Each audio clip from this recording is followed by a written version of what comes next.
Our message today is directed to the super wealthy who we think are not using their imagination and not living to their full potential. We all know, or at least we are constantly told, that there is more to life than a 9-to-5 job, a house and a car. Why? Because it's a one-size-fits-all idea of success that does not meet our personal desires and dreams. If we translate the same principle to the rich, how is every rich person's dream to own a private jet and a yacht? It is not.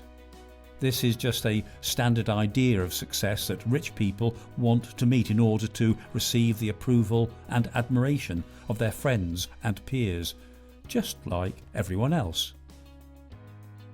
My message today for you is to stop wasting your life trying to impress others. The funny thing is, even if they are impressed, do you think they will spend their time thinking of you and how rich and successful you are?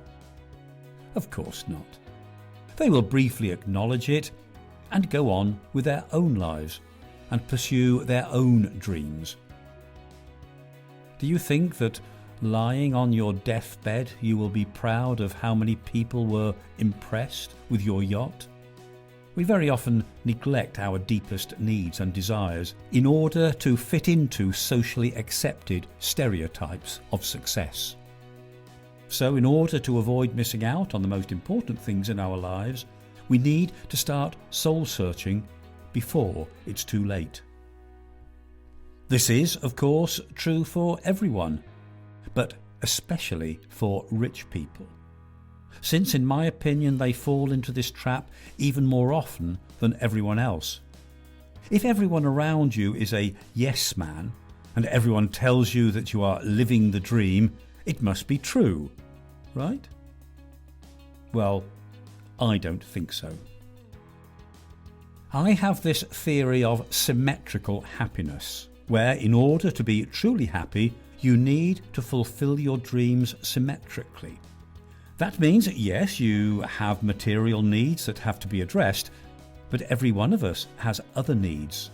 The needs to belong to a greater cause, the need to feel that they are a part of something that will live on long after they are gone. I think that this is true for everyone, but we very often try to convince ourselves that these things don't matter. Probably because they are even harder to get than money.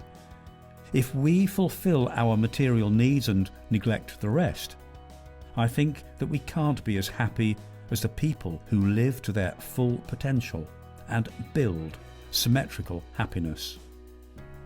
We need to start exploring our personal needs. We need to find out what exactly makes us happy.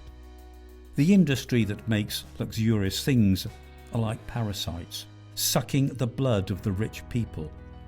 They make you think you need that 5th Ferrari or that 3rd diamond watch, only to find out after that short adrenaline kick that nothing has changed and you and the world around you are exactly the same. We need to stop giving them all those resources and pour them into something meaningful. The richer you are, the more impact you could, in theory, have on the lives of many. A lot of things are better than investing your money into a pile of steel and a pile of rubble, which will be the equivalent of your private jet and your mansion after you have departed this world. Better education for everyone, which could influence the future of humanity, would be our best choice. But it could also be a more selfish cause. For example, your desire to look and feel younger. Instead of rearranging your face to look like a lizard with plastic surgery, you could pour your money into research to stop the aging process. What do you have to lose if you don't succeed? You will die and lose your money anyway. Why not use it to at least try to enjoy this life a little longer and in the process help accelerate the progress of medicine for you and your loved ones? Science has come a long way in this direction with almost no resources. Imagine if the scientists that do this became rich and famous like rock stars or football players. Imagine if the kids, instead of losing brain cells on the football field, hoping to become the next Ronaldo, dream of becoming the person that finds the key to stopping the aging process. Imagine the sheer volume of ideas and different approaches and the acceleration in the process of discovery. Money is freedom, and scientists need it as much as the next guy. So ask yourself, do you need another yacht? Or do you want to live to see the next century? Or travel through space? Or be able to customize your body the way you want it to be? I think you do get the point. Take a look at how little enthusiasm and investment goes into science, and imagine what would happen if we change that.